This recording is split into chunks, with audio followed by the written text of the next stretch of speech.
an earthquake. They could close the roads. How many roads do we have in Santa Barbara? Do you think we are prone to a disaster? Let's try this one again. Yeah, I think we are. So that was a funny fight. We finally got a 5-0 from the supervisors to vote for it. What else? Scholarships. Oh, this is a good deal. I like this one. We take kids. I'm not for the bad news kids that are bad news. That's not going to get any of my money. Remediating troubled kids. I just don't, that's not my cause. But kids that want to help themselves, that are out there, they want to go to college, they're economically having not an enriched life. We take them to Montana and they go outside and they have a 4-week, 3.5-week outside experience. It comes back and they have changed their life. But if you came to me and said, well, there's this impoverished kids that they're in jail and remediation, that's not my cause. My cause is to help children that want to better themselves get better. And I already believe in an ounce of prevention is worth a pound of cure. If we can remediate, or like at the hospital over here, I wouldn't give them money unless they change their lactation policy. And so, you know what happens in the hospital is the nurses want to give the baby a bottle in this horrible formula, right? But really, breastfeeding is so important for children. And for an example, remediation of reading issues, when you start tracking with the eyes and breastfeeding, it helps with reading.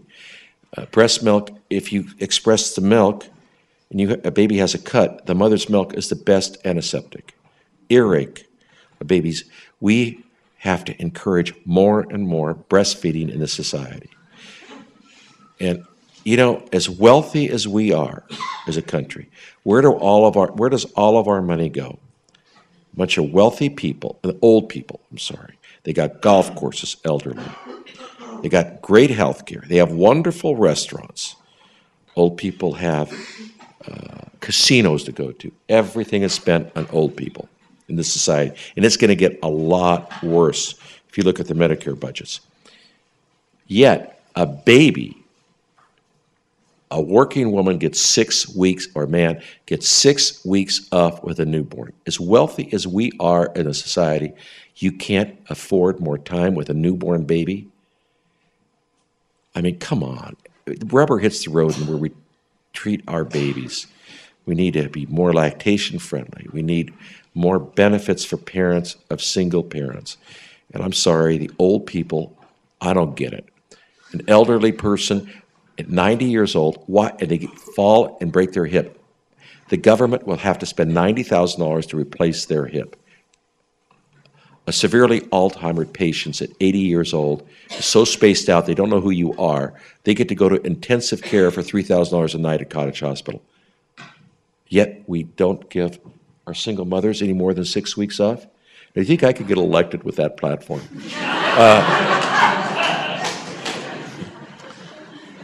Your generosity and philanthropy is touched a lot of people in our community, and we're all thankful for your kind work, Paul, for sure. We have another question over here, please. I've always enjoyed hearing Paul speak about Kinko's and his values, but I think one of the things that I also have always admired is what he's done after Kinko's. The book, The Entrepreneurial Investor. I was wondering, Paul, if you might share a little bit about your ideas on investment and the future ideas there. I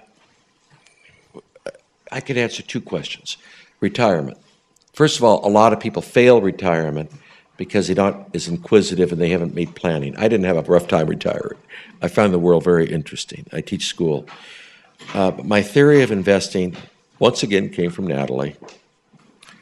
A woman bought Colonel Sanders stock, you know, the Kentucky Fried Chicken. You know why she bought it? The lines were long. You know when she sold it? When the lines were short. Any woman around will tell you, I think Gap's going to have some problems, but yet these bozos of Wall Street don't see it. Oh, they're recommending Kodak. Did you ever happen to, at the same time of recommending Kodak, look and see people aren't using those kind of film cameras? Or if you notice that We don't have telephone lines anymore. People have cell phones. Have you noticed we don't need these like horrible telephone poles anymore? I mean, and you look around and you'll see these people baffled at stock market, and they'll go, "Oh, what a discovery! Landline connections are down. This telephone company is going to have a rough time." Or this bozo, not this guy in town, I saw him on TV about 10 years ago. And he bought a pay telephone company. People bought his stock like crazy, but tell me, 10 years ago, was there a future in pay telephones? Would you have, I mean, who uses a pay telephone? It's all your cell phone. Everybody has one. So you just could sit around and look at these folks and go, there's a study done that the farther away you are from Wall Street, where you reside, the better your stock market performance is. They also studied male and female investors, this man from Davis, and he concluded females make much better investors than males. A female will tend to buy something they understand. They say, well, I went to Gap, I went to Nordstrom's, and they buy something they understand. A man tends to buy a stock they have absolutely no knowledge of. Oh, I heard they have the best cure for anal rectum disease. Oh.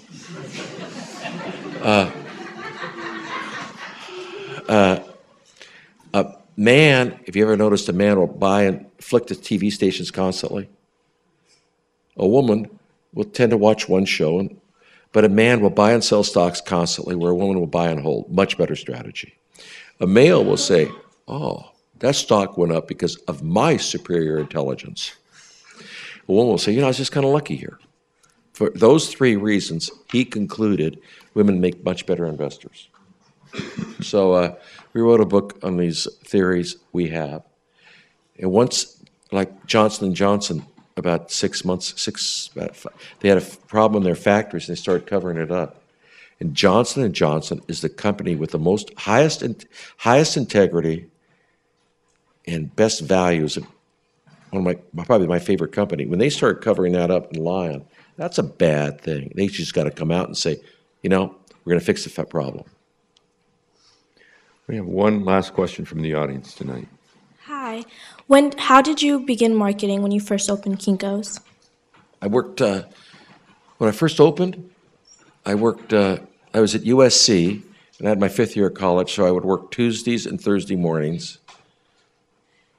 And I was wondering, why is it everybody complains Tuesday and Thursday mornings? And I figured out that I was the manager, and that they were always telling, well, when you come back Tuesday, he'll be here to solve your problems. So then after a few months, I hired a manager to run the whole store without me. So I was able to be free. I've always defined what I did for a living is everything runs beautifully without me. I could take lots of vacations, which I did, and I always got perspective. But whatever I did every day, I made it better. You know what I mean? So I was always trying to make it better and not be absorbed with yesterday's work. You understand, the managers, you want me to give you a longer answer? You might get some insight out of this. When we started our business, there were 3 and 4 workers in all these stores. The leaders of those stores knew a lot about things, didn't they? Wasn't I looking for people that were unlike myself, that knew a lot about how to fix the wires and run the machines?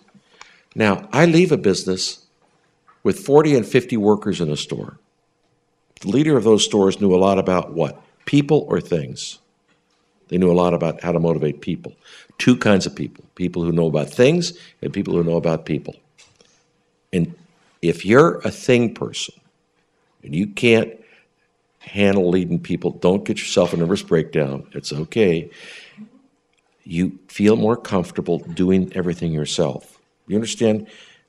You're going to have a nervous breakdown. We would always promote people because they knew how to run Xerox machines properly. Wrong. They have to motivate people.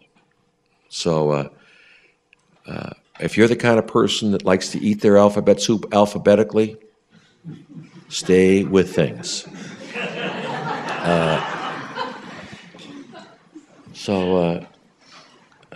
Okay, want to hear the other one? I have 2 more. One anecdote. Perfect. Go. I'm being a ham, aren't I? No, you're being wonderful. Go for it.